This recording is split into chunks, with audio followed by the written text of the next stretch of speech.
Kemudian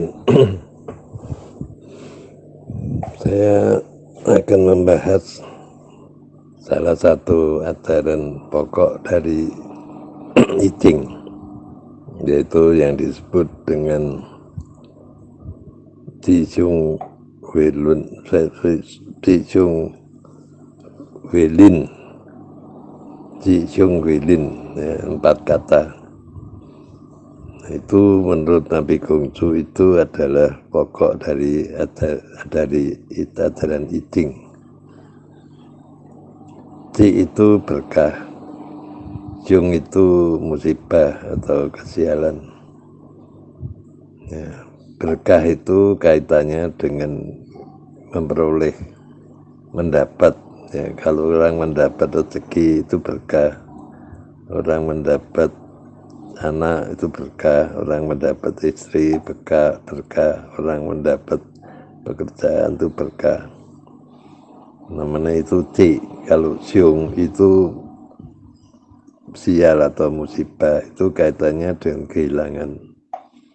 Orang yang kehilangan apapun, ya itu dianggap bukan berkah tapi sial, ya. Kehilangan pekerjaan, kehilangan rezeki, kehilangan apapun, itu namanya sial. Lalu hui itu penyesalan. Jadi kalau orang sudah kehilangan, orang menyesal, merasa menyesal, karena pada waktu dia mendapat berkah, dia tidak berhati-hati untuk menjaga merawat berkahnya itu, ya, dan dia menikmati berkah itu sehingga lupa untuk menjaga. Nah, kemudian muncullah namanya musibah atau kesialan, sehingga apa yang sudah menjadi berkah itu sudah dimiliki menjadi hilang kembali, maka muncullah penyesalan. Itu setelah orang menyesal, maka dia mulai prihatin, mulai ingat untuk bagaimana mendapat berkah kembali. Ya, orang itu menjadi berbaik, prihatin, berhati-hati, kerja keras, ya, berimat, ya. Jadi hidupnya sangat cermat, sangat hati-hati supaya dia mendapat berkah kembali. Nah, maka kalau dia sudah dapat berkah kembali, dia harus hati-hati. Berkah yang sudah diperoleh itu harus dimanfaatkan sebaik-baiknya, jangan disia-siakan. Caranya berkah yang sudah diperoleh itu dimanfaatkan tidak hanya untuk dirinya sendiri, tapi bagaimana berkah itu bisa bermanfaat juga bagi orang lain.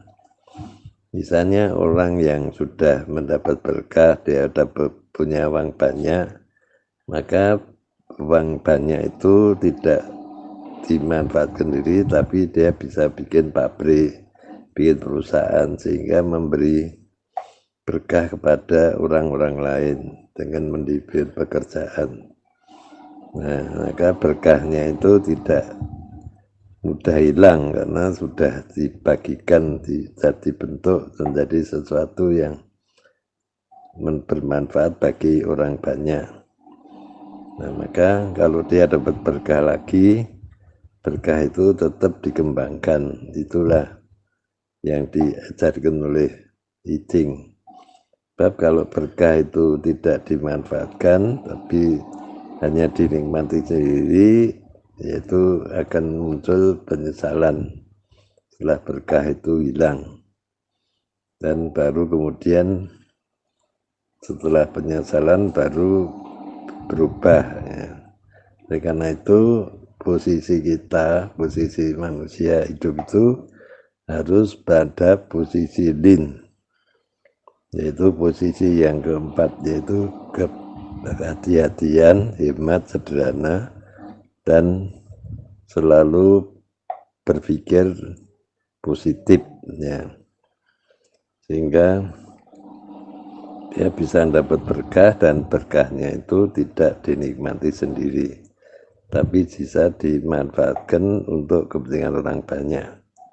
Berkah itu apapun bentuknya, kalau itu ilmu bisa dibagikan, pengetahuan itu juga berkah, bisa diajarkan pada orang lain supaya orang lain bisa memanfaatkan ilmu itu sehingga bisa merubah nasibnya. Ya, dalam ajaran Konghucu, ajaran pokoknya itu adalah membina diri. Membina diri itu ada dua hal yang harus diperhatikan. Membina diri secara fisik, yaitu orang belajar membaca, menulis, belajar keterampilan, belajar ya punya kepandaian yang bisa memberikan manfaat ya secara duniawi, ya itu namanya pembinaan diri secara fisik. Namun ada pembinaan diri secara rohani yang tidak kalah pentingnya, yaitu kita harus mempelajari apa yang ada dalam batin kita. Batin kita ini perlu dijaga karena batin kita ini juga berpengaruh kepada kesehatan badan. Jadi orang yang hanya mengejar duniawi, lupa kepada perhatiannya kepada batin, maka biasanya badannya akan menjadi rusak, ya, menjadi korban dari aktivitas duniawinya karena melampaui batas. Oleh karena itu, dengan membina diri secara batin ada keseimbangan sehingga orang bisa bekerja dengan teratur, dengan cermat, tetapi tubuhnya tidak rusak ya, karena ada pengendalian dari batin. Menurut Tung Yung, orang hidup itu dalam kegiatan sehari-hari yang perlu dijaga adalah dua organ, yaitu paru-paru dan liver. Ya, nah itu harus dijaga. Nah, liver itu kaitannya dengan pencucian darah, dengan kebersihan darah, dengan pengaturan darah, sehingga darah itu akan bersih dari racun, dan nafas paru-paru itu katanya dengan nafas. Maka yang harus diperhatikan dengan mempelajari pembinaan diri ke dalam batin itu adalah dua hal itu tadi, yaitu menjaga liver dan paru-paru. Liver dan paru-paru itu harus dijaga tetap sehat. Maka makanlah dengan hati-hati, jagalah makanan, jangan berlebihan ya. Makanan enak itu boleh, tetapi jangan berlebihan. Demikian juga penggunaan paru-paru itu katanya dengan udara, dengan pernapasan, maka carilah tempat udara yang bersih dan sebagainya, dan cukup istirahat sehingga terjadi keseimbangan antara jasmani dan rohani. Itu kaitannya dengan yang keempat tadi, yaitu lin atau keprihatinan atau hidup yang cermat, sederhana dan hati-hati. Demikian penjelasannya Sancai.